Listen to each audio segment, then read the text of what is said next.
BD news অ্যালার্টের আরও একটি সংবাদ সংযোগে আপনাদেরকে স্বাগত।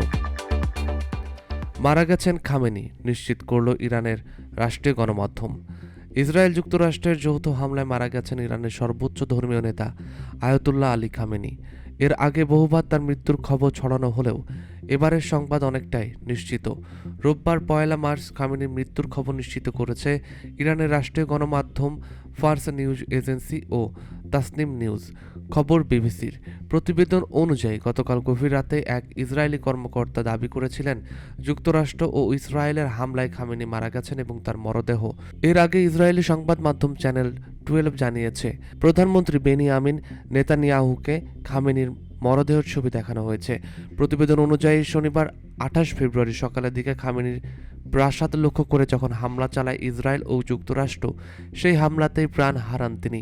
প্রাসাদের কম্পাউন্ড থেকে তার মৃতদেহ উদ্ধার করেন ইরানি উদ্ধারকারীরা। স্যাটেলাইটে প্রকাশিত এক ছবিতে দেখা যায় খামেনির প্রাসাদ পুরোপুরি ধ্বংস হয়ে গেছে, সেটি ধ্বংসস্তূপে পরিণত হয়েছে।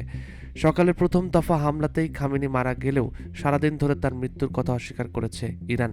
দেশটি সরকারের পক্ষ থেকে বলা হয়েছে শত্রুরা মনস্তাত্ত্বিক যুদ্ধে লিপ্ত হয়েছে, এ ব্যাপারে সবাইকে জাগ্রত থাকতে হবে। এদিকে খামেনি ছাড়াও ইসরায়েল যুক্তরাষ্ট্রের হামলায় তার মেয়ে, নাতি, পুত্রবধূ এবং জামাই নিহত হয়েছে বলে নিশ্চিত করেছে রয়টার্স। বিবিসির প্রতিবেদন অনুযায়ী খামেনির মৃত্যুতে 40 দিনের শোক সহ 7 দিনের সরকারি ছুটি ঘোষণা করেছে ইরান।